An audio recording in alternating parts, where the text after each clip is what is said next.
ഇന്ത്യക്കാരായ നമ്മൾ രാമായണത്തെ കണക്കാക്കുന്നത് അതിവിശിഷ്ടമായ ഒരു രചനയായിട്ടാണ്. നമുക്കതൊരു പുണ്യഗ്രന്ഥമാണ്.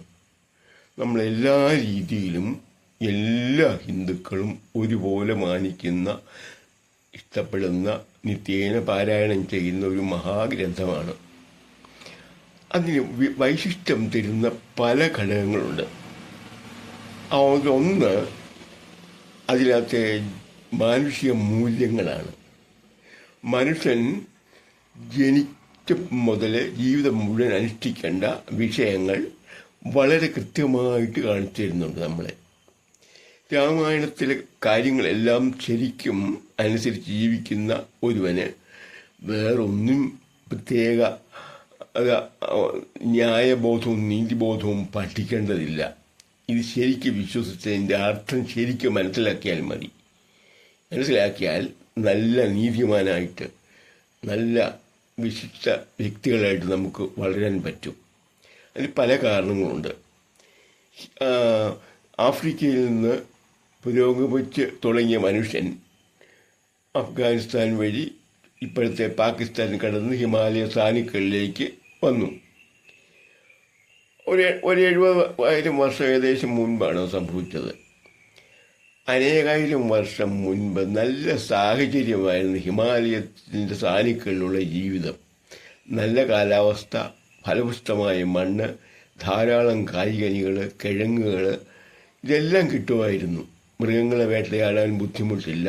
അങ്ങനെ വലിയ അധ്വാനം കൂടാതെ ജീവിക്കാൻ കഴിഞ്ഞവർക്ക്. അതുകൊണ്ട് കുറേയേറെ പേര് തപസ് എന്ന രീതിയിൽ വെറുതെ ഇരുന്ന് മനനം ചെയ്തു തുടങ്ങി. അത് ക്രമേണ പിന്നെ തപസ്സിലേക്ക് മാറി ഡെവലപ്പ് ചെയ്തു. അപ്പോൾ ഒത്തിരി പുതിയ ആശയങ്ങൾ വന്നു. കാര്യങ്ങൾ മനുഷ്യനെക്കുറിച്ച് തന്നെ അവൻ ഒത്തിരി കാര്യങ്ങൾ മനസ്സിലാക്കി, പഠിച്ചു. ആ പഠനം ആ പ്രദേശങ്ങളിൽ താമസിക്കുന്ന എല്ലാവരിലേക്കും പാർന്നു കിട്ടി. അഫ്ഗാനിസ്ഥാൻ മുതൽ ഇന്ത്യയുടെ വടക്ക് ഭാഗം ഉൾപ്പെടെ ആ പ്രദേശങ്ങൾ, വടക്ക് ഭാഗം, അഫ്ഗാനിസ്ഥാൻ്റെ വടക്ക് ഭാഗം, അതുപോലെ ഇപ്പോഴത്തെ പാകിസ്ഥാൻ്റെ വടക്ക്, ആ പ്രദേശങ്ങൾ മുഴുവൻ, ഇന്ത്യയുടെ വടക്ക് പ്രദേശങ്ങൾ മുഴുവൻ ഈ ഉയർന്ന നിലവാരമുള്ള ചിന്തകൾ പകർന്നു. അങ്ങനെ അവിടെ മനുഷ്യൻ അതിവേഗം പുരോഗമിച്ചു വന്നു. രാജ്യങ്ങളുണ്ടായി, ചെറിയ രാജ്യങ്ങൾ ധാരാളം ഉണ്ടായി. ആ പ്രജകൾക്കനുസരിച്ചുള്ള രാജാക്കന്മാരും ഉണ്ടായി. അവർ ഉയർന്ന ചിന്താഗതിക്കാരായിരുന്നു. അതാണ് ദശരഥനെയും ജനകനെയൊക്കെ നമ്മൾ കാണുന്നില്ലേ, ഉയർന്ന തലത്തിലെത്തിയവരാണ് അവർ. എന്നാൽ ദക്ഷിണേന്ത്യയിൽ അതല്ല സ്ഥിതി. വടക്കേ ഇന്ത്യയിൽ ആ പ്രദേശങ്ങൾ വ്യാപിച്ച അതേ സമയത്ത് തന്നെ കുറേയേറെ ആൾക്കാർ ഇന്ത്യയുടെ തെക്ക് ഭാഗത്തേക്കും വ്യാപിച്ചിരുന്നു. ഇന്ത്യ ഒരു വലിയ രാജ്യമാണ്, ഒത്തിരി തെക്ക് ഭാഗത്തേക്ക്.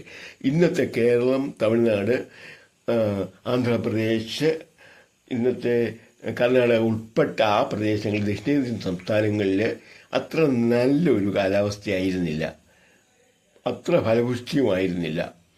തമിഴ്നാടിൻ്റെ മുഖ്യ പ്രദേശങ്ങൾ ഭൂരിഭാഗവും വലിയ ചൂടും വിളവില്ലാത്തതുമായിരുന്നു.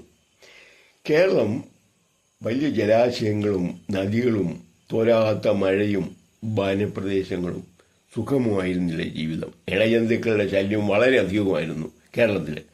അങ്ങനെ ചുറ്റുപാടിൽ ഇവിടെയും അവയോടൊക്കെ മല്ലടി ജീവിച്ച മനുഷ്യന് അത്ര പുരോഗമിച്ചില്ല. കുറച്ച് സാവധാനമാണ് വികസിച്ചു വന്നത്. ആ കാലങ്ങളിൽ ഇവിടെ അവർക്ക് ഉണ്ടായ അനേക രാജാക്കന്മാരും, കൊച്ചു കൊച്ചു രാജ്യങ്ങളും രാജാക്കന്മാരും ഉണ്ടായിരുന്നു. അതിലൊന്നാണ് കിഷ്കിന്ധ ഉൾപ്പെട്ട രാജ്യമൊക്കെ. അതായത് നമ്മുടെ ബാലിയുടെയും സുഗ്രീവൻ്റെയൊക്കെ രാജ്യം, അതുപോലെ വേറെ പലതും ധാരാളം ഉണ്ടായിരുന്നു. അവരെ കുറിക്കുന്ന നമ്മളെ ഈ പുരോഗമിക്കാത്ത ഒരു വിഭാഗം മനുഷ്യർ തന്നെ. അപ്പോൾ ആലങ്കാരിക ഭാഷയിൽ, കവി ഭാവനയിൽ അതൊരു വാചരുന്ന രീതിയിൽ അത് നമ്മളെ കാണിച്ചിരിക്കുന്നതാണ്. സത്യത്തിൽ വാനര രൂപമൊന്നുമല്ല അങ്ങനെയുള്ള മനുഷ്യനല്ലത്, മനുഷ്യൻ തന്നെയാണ്. അത്ര തന്നെ വടക്കേ ഇന്ത്യയിലെ പോലെ തന്നെ പുരോഗതി പ്രാപിക്കാത്ത ഒരു വിഭാഗമാണ്. അവർ മാനസികമായിട്ടും വികസിച്ചിരുന്നില്ല. അതിനനുസരിച്ചുള്ള രാജകൊട്ടാരവും രാജാക്കന്മാരുമാണ്.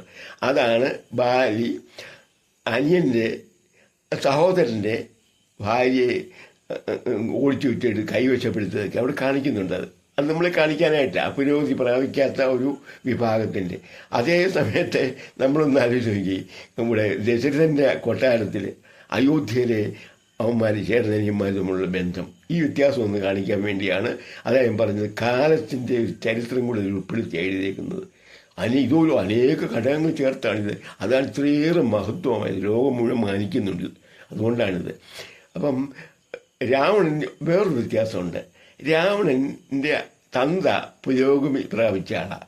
അതേതാണ്ട് വടക്കേ ഇന്ത്യയിൽ ആ ഒരു സംസ്ഥാനത്തിൽ അവിടുന്ന് കുടിയേറുന്നതായിരിക്കണം ഇങ്ങോട്ട്. അത് കഴിഞ്ഞ് ഇവിടെ ഭാര്യയുണ്ടല്ലോ, അവിടുന്ന് ഇവിടെ വിവാഹം കഴിച്ച ഒരു രാക്ഷസി എന്ന് പറയുന്ന രീതിയിലുള്ള, അതായത് ഈ കിഷ്കിന്ധ രാജ്യത്തെ വാനന്മാരെ പോലെ അനേക അല്പം കൂടെ ഭേദമാണെങ്കിലും സ്വാർത്ഥതയും ഈ തൻകാര്യത്വവും അത് ഉൾപ്പെട്ട മാനസിക മൂല്യങ്ങൾക്ക് വില കൽപ്പിക്കാത്ത രാക്ഷസന്മാർ, അവരെയാണ് ഈ രാക്ഷസന്മാർ പറയുന്നത്. അല്ല രൂപത്തിലോ വലിപ്പത്തിലോ ഒന്നും വ്യത്യാസം കൊണ്ടല്ല, അങ്ങനെ സൂചിപ്പിച്ചിരിക്കുക അവിടെ കവിയുടെ ഒരു ഭംഗി മനസ്സിലാക്കാൻ വേണ്ടി നമുക്ക്. അതുകൊണ്ടാണ് വിഭീഷണൻ നല്ല സാത്വികനായിട്ട് വളർന്നു വന്നത്. ആ തന്തയുടെ ആ ജീൻ ഡെവലപ്പ് ചെയ്തതാണ്. എന്നാൽ കുംഭകർണനും രാവണനും തള്ളയുടെ കൈരസിയുടെ സ്വഭാവമായിരുന്നു. അതാണ് ആ ജീനാണ് ഈ ഡെവലപ്പ് ചെയ്തത്. അതാണ് എത്ര കഴിവുണ്ടായിട്ടും ഈ വിക്രിയകളെല്ലാം കാണിച്ചത്, വലിയ കുഴപ്പത്തിൽ കൊണ്ട് മനുഷ്യനെ ചാടിച്ചത്. അല്ലെങ്കിൽ അവിടുത്തെ ആ രാജ്യത്തെ മറ്റ് പ്രജകളെല്ലാം കൊണ്ട് കുഴപ്പത്തിൽ ചാടിച്ച് രാജാവ് മോശമായിട്ടാണ്. ഇത് ന്യായബോധം ഇല്ലെങ്കിൽ കുഴപ്പങ്ങളിൽ ചെന്ന് ചാടി, ന്യായബോധമുള്ളവൻ ന്യായബോധം ഇല്ലാത്തതിനെ അമർത്തിക്കളയും, തോൽപ്പിച്ച് കളയും. അതാണ് അവിടെ കാണിക്കുന്നത്. അപ്പോൾ നമുക്ക് ഇത് പറയുമ്പം ഒരു കാര്യം നമ്മൾ പ്രത്യേകം ഒന്ന് ഓർക്കേണ്ടതാണ്.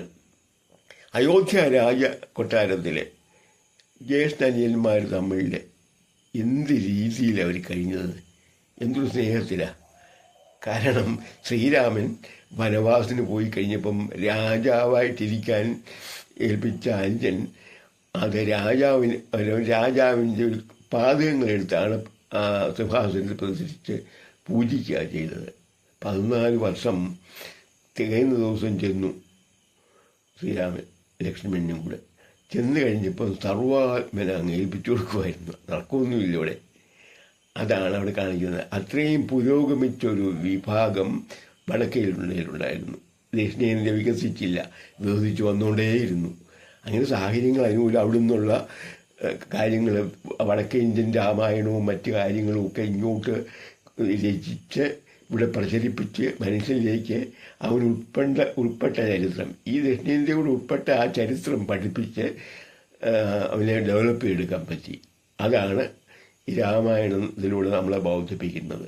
ഒത്തിരി വിശിഷ്ടമായത് അങ്ങനെയാണ്. മനുഷ്യ ചരിത്രം, മനുഷ്യ പുരോഗതിയുടെ ചരിത്രം, ഈ മാതാപിതാക്കന്മാർ കുട്ടികൾക്ക് ചെലുത്തുന്ന സ്വാധീനങ്ങൾ, അതാണ് കൈലസിയും രാവണൻ്റെ അച്ഛൻ്റെ പേര് ഞാൻ ഓർക്കുന്നില്ല.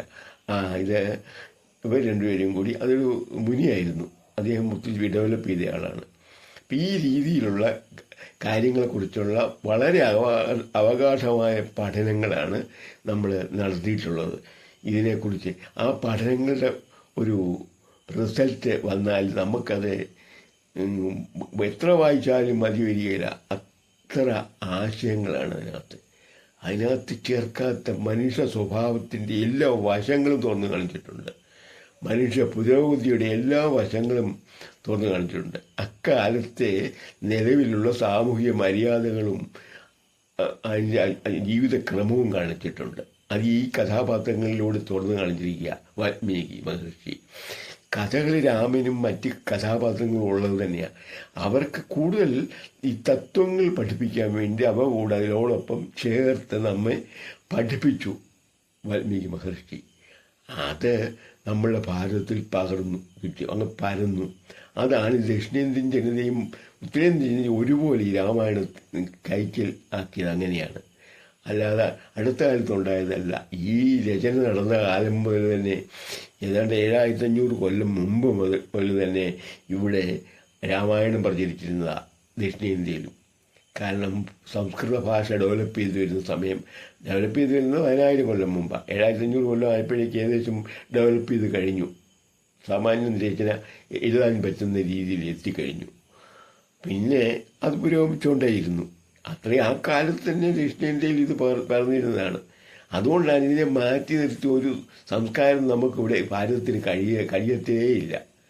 ഈ സംസ്കാരം, ഈ രാമായണ സംസ്കാരം വിട്ട് നമുക്കൊരു ഒരു ഒരു സംസ്കാരം സ്വീകരിക്കാൻ സാധ്യമല്ല. നമ്മളുടെ മൂടില്ലാത്ത മണ്ടയ്ക്ക് അലങ്കരിച്ച് തന്ന പോലെ ഇരിക്കും. ഒരു വൃക്ഷം മൂടില്ലാതെ ചോട് പറിച്ചു കഴിഞ്ഞിട്ട് മണ്ട അലങ്കരിച്ച് പെയിൻറ്റ് ഒക്കെ തടിയിലടിച്ച് വെള്ളമൊക്കെ തളിച്ച് ഊണ് നിർത്തിയാൽ താൽക്കാലത്തേക്ക് അത് നിൽക്കുകയുള്ളൂ. എന്നാൽ ഭാരതീയ ജനത, ഇവിടുത്തെ വനവാസി ഉൾപ്പെടെ, അതായത് അക്കാലത്തെ വനവാസിയുടെ കാര്യം ഇപ്പോഴും നമ്മൾ കാണുന്ന വനവാസി തന്നെയാണ് അന്ന് ഈ ലങ്കയിലൊക്കെ താമസിച്ച ഒരു വിഭാഗവും, പിന്നെ ഈ കിഷ്കിന്ധ രാജ്യത്തിൻ്റെ പ്രജകളും, അതുപോലുള്ള ഒത്തിരി നാട്ടുരാജ്യങ്ങളുണ്ടല്ലോ, അവിടുത്തെ പ്രജകളാണ് ഇന്നും ഈ നമ്മളീ കാണുന്ന ഈ വനവാസികൾ. അവരെല്ലാവരും ഉൾക്കൊണ്ടത് നമ്മുടെ കൃഷികളുടെ ജീനും അവരുടെ പ്രകൃതമൊക്കെയാണ്. അവിടുന്ന് ഇങ്ങോട്ട് വന്നത് ആ ജീനിൻ്റെ അവരുടെയൊക്കെ ആശയങ്ങൾ ഉൾക്കൊണ്ട് അത് മിക്സ് ചെയ്ത് ഇങ്ങോട്ട് വന്നതാണ് ഇവിടുത്തെ ജനത.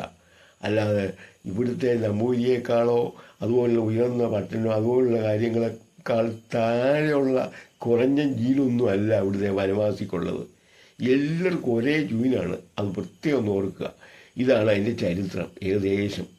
ഇതിലെ നമ്മളിതിനെക്കുറിച്ച് ഓരോ കഥാപാത്രങ്ങളും വളരെ വിശിഷ്ടങ്ങളാണ്. അവരെ ഒരാളുടെ സ്വഭാവവിശേഷങ്ങളും അവരുടെ പ്രകൃതിയുടെ പ്രത്യേകതകളും ഒക്കെ വിവരിച്ച തീരാത്തത്ര അത്ര അവകാശമായ ആശയങ്ങളാണ് അദ്ദേഹം ഉൾപ്പെടുത്തിയിരിക്കുന്ന ഒരു മുനിയാണ്. ജീവിതം യോഗിയാണ് അദ്ദേഹം. വാൽമീകി മഹായോഗി എഴുതുകയാണെന്ന് ഓർക്കണം. നമ്മൾക്കത് മനസ്സിലാക്കി തരാൻ വേണ്ടി അദ്ദേഹം ഇത് സിംപ്ലിഫൈ ചെയ്ത് ഉയർന്ന ആശയങ്ങൾ ചേർത്ത് എഴുതിയതാണിത്. ഇത് സത്യമാണ്, ചരിത്രവുമാണ്. അതുകൊണ്ട് നമ്മൾ അറിയണം. ഇതുള്ളതാണ്. ഭാരതത്തിൻ്റെ ചരിത്രമാണിത്. പുരോഗതിയുടെ ചരിത്രം കൂടിയാണിത്. എങ്ങനെ പുരോഗമിച്ചു വന്നു മനുഷ്യൻ, ഭാരതം എങ്ങനെ പുരോഗമിച്ചു വന്നു, ഭാരത ജനത എങ്ങനെ പുരോഗമിച്ചു വന്നു, ഇത്രയേറെ അവകാശമായ ആശയങ്ങൾ എവിടെ നിന്ന് കിട്ടി. അത് അനേകം 17,000 കൊല്ലം മുമ്പ് രൂപം കൊണ്ടത്. അന്നാ വാൽമീകി മഹർഷി എഴുതിയതും പ്രചരിപ്പിച്ചതും ദക്ഷിണേന്ത്യയിലോട്ടും വടക്കേന്ത്യയിലോട്ടും. ആ ഒരു പ്രാധാന്യമാണ് നമ്മൾ ഇന്ത്യൻ ജനത ഈ രാമായണത്തിൽ കൊടുക്കുന്നത്. ഇന്ത്യൻ ജനത പ്രത്യേകമാണ്. ലോകത്തിൽ എവിടെ ചെന്നാലും തിരിച്ചറിയാവുന്നതാണ്. നമ്മൾ സന്തോഷ് കുളുങ്ങരെയൊക്കെ ചെല്ലുമ്പം അദ്ദേഹത്തിൻ്റെ ഈ യാത്രാ വിവരണങ്ങളിലൊക്കെ അദ്ദേഹം പറഞ്ഞു കേട്ടിട്ടുണ്ട്. ഇന്ത്യൻ ജനത ഇല്ലാത്ത സ്ഥലങ്ങളില്ല ലോകത്തിൽ. അവിടെ എവിടെ ചെന്നാലും സ്വഭാവം നമ്മുടെ ഇന്ത്യൻ്റെ തന്നെ ഉണ്ട് അവർക്ക്. എന്നാൽ ചില സ്വഭാവ വൈകല്യങ്ങളും വന്നിട്ടുണ്ട്. കാരണം അത് തിരിച്ചഞ്ഞിട്ട് ആരെങ്കിലും തിരുത്തി കൊടുക്കുമ്പോൾ അത് മാറുകയും ചെയ്യും. അത് ജന്മവാസന ചില പോലെ അദ്ദേഹം പറഞ്ഞു ഞാൻ കേട്ടിട്ടുണ്ട്. ഓക്കെ.